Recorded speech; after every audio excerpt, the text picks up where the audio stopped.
Cardinals in the Vatican were meeting with the Holy Father, and one of them said, he said, Bernard Metanarch, what's his name? Metanarch was asked whether you'd like to have a round of golf with him, just to show the friendship and the ecumenical spirit between the Jewish faith and the Catholic faith. And the Pope said, that's a good idea. Francis said, that's a good idea. I've never held a golf club in my hand.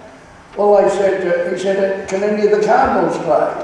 And they said, oh no, they're not very good. Then one of them said, well look, let's get hold of Jack Nicklaus, who's the American Catholic golfer, very famous golfer. We'll make him a Cardinal and he can represent you.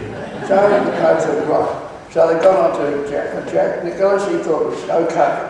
So he had his round of golf with the representative from Metanarch, and at the end of it, the day after, he rang Francis, and he said, look, I've got some good news and some bad news, and which would you like? And the Pope said, give me the good news. So Jack Nicklaus said, look, I've never played as well. I've played a lot of wonderful games, but this was outstanding. My drives were straight and true. My irons were just full of authority and on spot, and I've never putted better. I think it was divine inspiration that was with me. It was miraculous. And then the Pope said, what's the bad news? Well, Jack said, well, he said, I lost by 3 strokes to Rabbi Tiger Woods.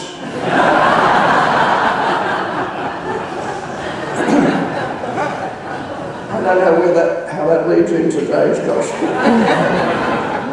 However, today I think this presentation is a lovely scene, as to me it resembles all of us, but we're presenting ourselves here to God just by making the effort to come into this lovely church and being able to gather together and join in this common praise and worship of the God we love.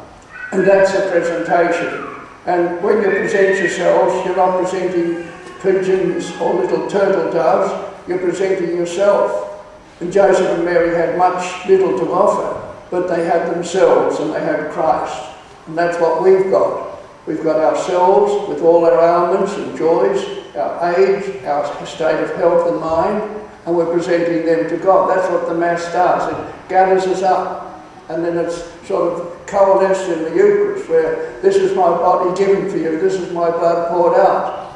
And that's the great act of acknowledgement of God and gratitude to God for all he does for us.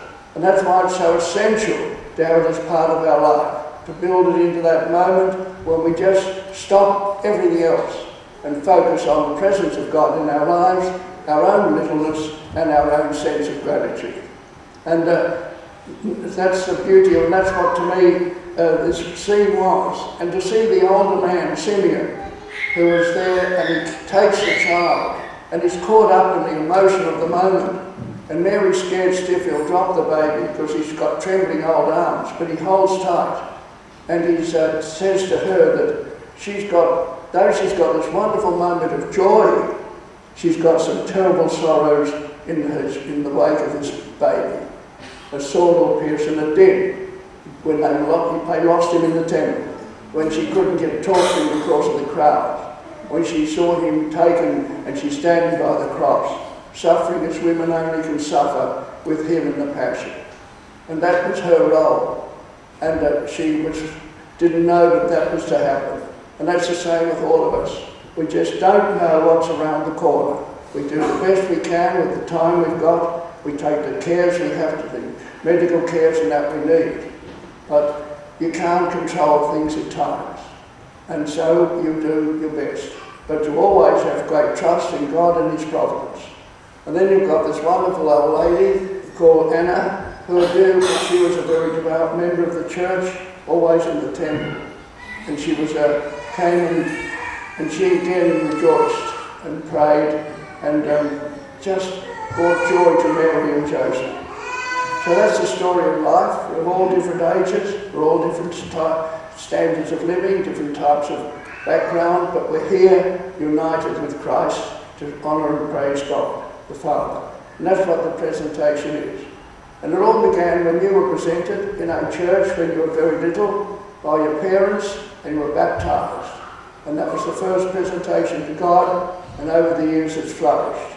And today just marks another step in that wonderful journey of life, moving always in God's favour, always fortified by His grace and strength.